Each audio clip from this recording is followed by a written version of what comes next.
ചേച്ചി ഒരു മുന്നറിയിപ്പില്ലാതെ. എനിക്കെന്താ ഇവിടെ വരുന്നതിന് മുൻകൂർ അനുവാദം വേണം.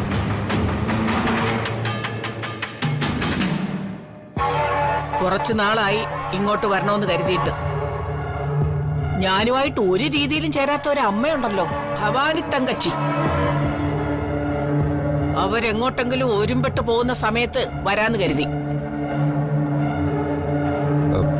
ചേച്ചി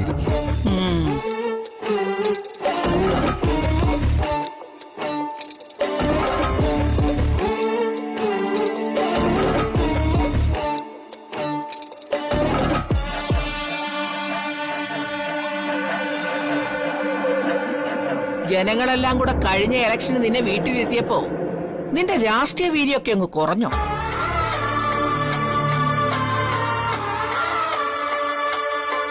അല്ല, പത്രത്തിലെങ്ങ് നീ ഇളിച്ചു പിടിച്ച് നിൽക്കുന്ന ഫോട്ടോ കാണുന്നില്ല. അല്ല, അടുത്ത ഇലക്ഷനിങ് അടുത്തല്ലോ.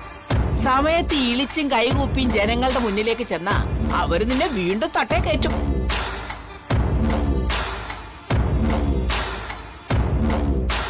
എന്താടി സുമലതേ, ഒരാള് വീട്ടിലേക്ക് കയറി വന്ന കുടിക്കാൻ എന്തെങ്കിലും കൊടുക്കണമെന്ന് നിനക്കറിയില്ലേ? ഇപ്പൊ കൊണ്ടുവരാം.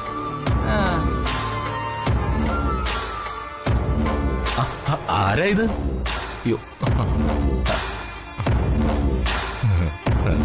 ജിതേന്ദ്ര, അപ്പച്ചി, നിനക്ക് ഒരു മാറ്റവും ഇല്ലല്ലോടാ. ഇത്തിലിന് മരം ഉണങ്ങുന്നത് വരെ ഉള്ളൂ ആയുസ്. അത് മറക്കരുത് നീ. കർണാര, എവിടെടാ നിന്റെ ഇളയ മകൻ ജഗൻ?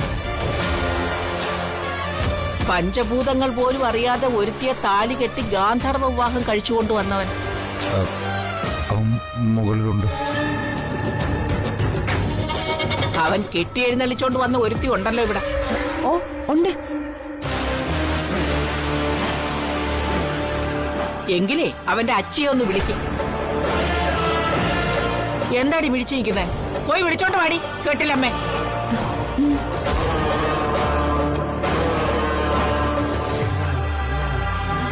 ചായ